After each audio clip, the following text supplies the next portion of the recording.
दोस्तों, क्या आपको पता है कि the statue of unity America की स्टैचू ऑफ लिबर्टी से लगभग 2 गुना ज्यादा बड़ी है, जिसकी हाइट 182 मीटर है। ये स्टैचू इतना बड़ा है कि इस स्टैचू को 7 किलोमीटर की दूरी से भी देखा जा सकता है और ये स्टैचू 61 मंजिला बिल्डिंग के बराबर है। क्या आपको पता है कि इस स्टैचू के निचले भाग के आगे एक बिल्डिंग बनी है जिसमें म्यूजियम और एलिवेटर्स बने हुए हैं। इस स्टैचू में 135 मीटर की ऊंचाई पर एक गैलरी बनाई गई है जहाँ से सरदार सरोवर डैम और आसपास की पहाड़ियों का बेहतरीन नजारा देखा जा सकता है। दोस्तों, ये बात शायद आपको ना पता हो कि यह स्टैचू साइस्मिक जोन 3 में बनाया गया है, मतलब कि यहाँ पर अर्थक्वेक्स वगैरह तो आते ही रहते हैं और इसीलिए इसमें ड्यून्ड मास डैम्पर्स नाम का एक इंस्ट्रूमेंट फिट किया गया है जो कि आंधी और भूकंप से होने वाली मूवमेंट को 50% तक कम कर देता है। क्या आपको पता है कि इस स्टैचू के बाहरी हिस्से को 6659 अलग अलग हिस्सों से जोड़ा गया था, जो कि एक बहुत ही बड़ी पजल सॉल्व करने के बराबर था।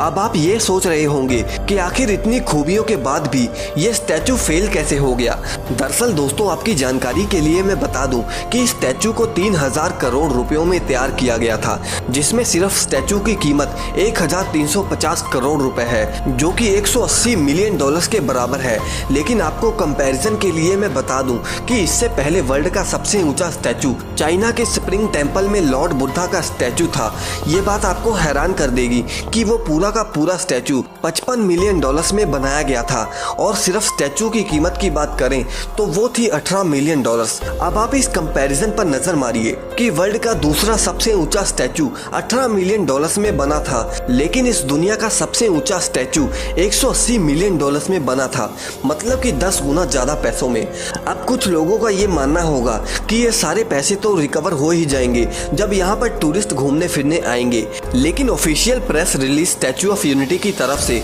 1 साल का जब डाटा दिया गया तब उसमें पता चला कि स्टैचू ऑफ यूनिटी को देखने के लिए 1 साल में 27 लाख लोग आए और उससे 1 साल में 80 करोड़ रुपए कमाए गए। लेकिन आपको मैं बता दूं कि अगर आप 3000 करोड़ रुपयों को सिर्फ बैंक में ही सेविंग अकाउंट में जमा कर देते हैं तो वो रकम भी इससे कई गुना ज्यादा पैसों का मुनाफा देती। यानी कि अगर सिंपल लैंग्वेज में कहा जाए तो जो 3000 करोड़ रुपए इस स्टैचू पर लगाए गए हैं ये फ्यूचर में कभी भी पूरे नहीं होंगे, जबकि सरकार का ये मानना था कि ये स्टैचू हर साल 1 लाख करोड़ रुपए जनरेट करेगी। और साथ ही में मैं आपको बता दूं कि इतना सारा पैसा लगने के बाद भी जब स्टैचू ऑफ यूनिटी के आसपास बारिश हुई तब इसमें पानी भी भर गया था। इसके अलावा इस स्टैचू के पास में 2 करोड़ रुपयों का एक डायनासोर का 30 फीट का स्टैचू भी बनाया गया, लेकिन वो स्टैचू भी सिर्फ 1 हफ्ते में ही गिर गया। कुल मिलाकर बात की जाए तो यहाँ सिर्फ और सिर्फ पैसों की बर्बादी, यानी कि हमारे दिए गए टैक्स की बर्बादी हो रही है, जो कि शायद खुद सरदार वल्लभ भाई पटेल भी ना चाहते।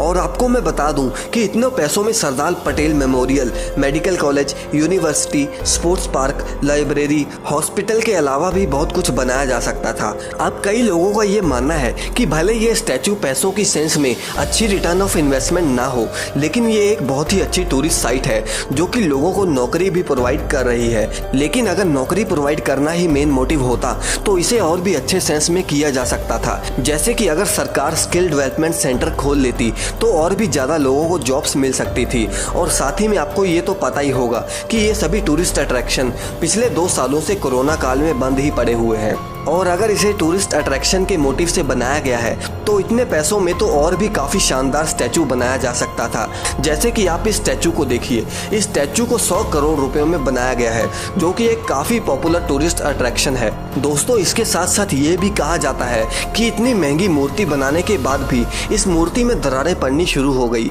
वैसे दोस्तों, आप इस स्टैचू को एक फेलियर स्ट्रक्चर मानते हैं या फिर नहीं, हमें कमेंट सेक्शन में जरूर बताएं। और अगर आप इस वीडियो को 10,000 लाइक्स तक पहुंचा देते हैं तो हम इस वीडियो का सेकंड पार्ट भी जरूर लेकर आएंगे। और अगर आपने हमारे चैनल को सब्सक्राइब नहीं किया तो इस चैनल को सब्सक्राइब जरूर कर लें